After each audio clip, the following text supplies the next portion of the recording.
Hello everyone, welcome to Lost Forum. I am Rohini and let's continue our CPC series.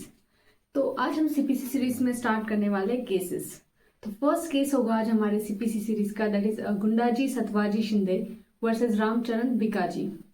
Okay, so let's start our case. और ये हमारे CPC series का first case है. अभी तक हमने जितने भी वीडियो बनाए सारे हमारे कॉन्सेप्ट बेस्ड है, बट आज इस वीडियो से हमारे केसेस स्टार्ट होंगे. ओके, तो इस केस के फैक्ट्स अगर हम देखें, ओके, सो यहाँ पे एक होता है प्लेंटिफ एंड एक होता है रिस्पोंडेंट.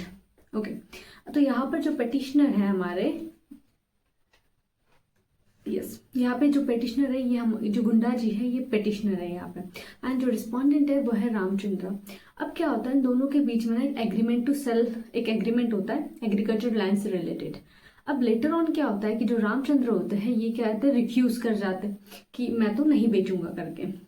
अब क्या होता है इस चीज से रिलेटेड फिर जो ये गुंडाजी होते हैं ये जाते हैं कोर्ट में. किस चीज के लिए? For the specific performance of contract के लिए. देन अब जो कंटेंशन होता है यहाँ पे रामचंद्र जी का वो क्या होता है, तो जो रामचंद्र कहता है कि जो गुंडाजी है सबसे पहले he is not agriculturist and according to the section 9 इन जो है वो जो है आप लैंड जो है सिर्फ और सिर्फ जो है वो एग्रीकल्चरलिस्ट को ही एग्रीकल्चर लैंड जो है वो सेल कर सकते हैं. तो ये किसका कंटेंशन हुआ? रामचंद्र का.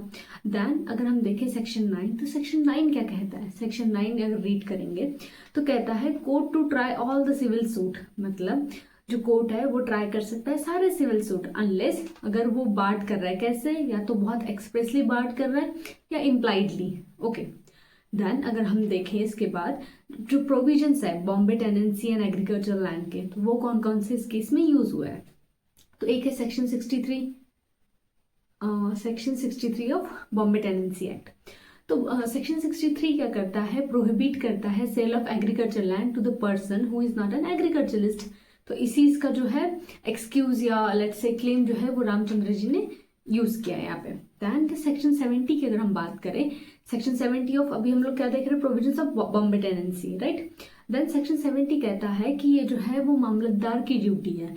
अब मामलतदार की क्या ड्यूटी है यहाँ पे कि वो डिसाइड करेगा weather a person is agriculturist और नॉट. ठीक है, तो यहाँ पे ये जो ड्यूटी है टू डिसाइड कि कौन एग्रीकल्चरिस्ट है कौन नहीं है, ये ड्यूटी होगी यहाँ मामलतदार की. ये सेक्शन 70 कह रहा है. अब सेक्शन 70 ने इनडायरेक्टली यहाँ पे क्या कह दिया कि भाई सिविल कोर्ट का इसमें क्या है, सिविल कोर्ट का कोई काम नहीं है इसमें, ये जो ड्यूटी है ये मामलतदार की होगी, राइट. तो एक्सप्रेसली बोल दिया. देन अगर सेक्शन 85 की अगर हम बात करें तो सेक्शन 85 जो है वो बार करता है ज्यूरिडिक्शन किसकी? सिविल कोर्ट की. किस किस स्टेज में? या तो कोई चीज उनको सेटल करनी हो, डिसाइड या डील करनी हो. ओके, देन अगर हम सुप्रीम कोर्ट की बात करें तो सुप्रीम कोर्ट में जब ये केस गया तो सुप्रीम कोर्ट के सामने जो क्वेश्चन रेज हुआ, क्वेश्चन ये था कि क्या जो गुंडाजी है वो एग्रीकल्चरिस्ट है या नहीं है. ठीक है, तो उन्होंने कहा ये जो क्वेश्चन है ना जो एग्रीकल्चरिस्ट वाला, ये जो है it should be decided by the competent authority. और यहाँ पे जो कंपिटेंट अथॉरिटी कौन है? यहाँ पे कंपिटेंट अथॉरिटी हो गए मामलतदार. ठीक है, और जो मामलतदार का जो डिसीजन है वो बाइंडिंग होना चाहिए सिविल कोर्ट पे भी.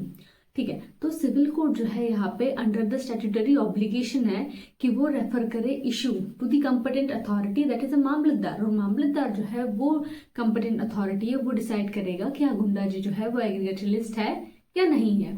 तो ये पूरे केस में यही था. ठीक है, आई होप आपको ये केस की समरी समझ में आई हो.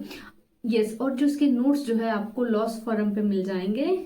लॉस फोरम पे what you have to do is, जैसे आपने ओपन किया then you have to type the Gundaji, जो भी आपको इस केस से रिलेटेड याद आ रहा है. See the Gundaji Satvaji Shinde and here is the summary जो मैंने आपको एक्सप्लेन किया. इसके जो कीवर्ड्स हो गए, सेक्शन जो यूज किया हमने, फैक्ट्स क्या थे इसके, इशू, कंटेंशन, जजमेंट, रेशियो. तो ये जो सारा जो समरी है वो लॉस फोरम पे अवेलेबल है. Thank you so much.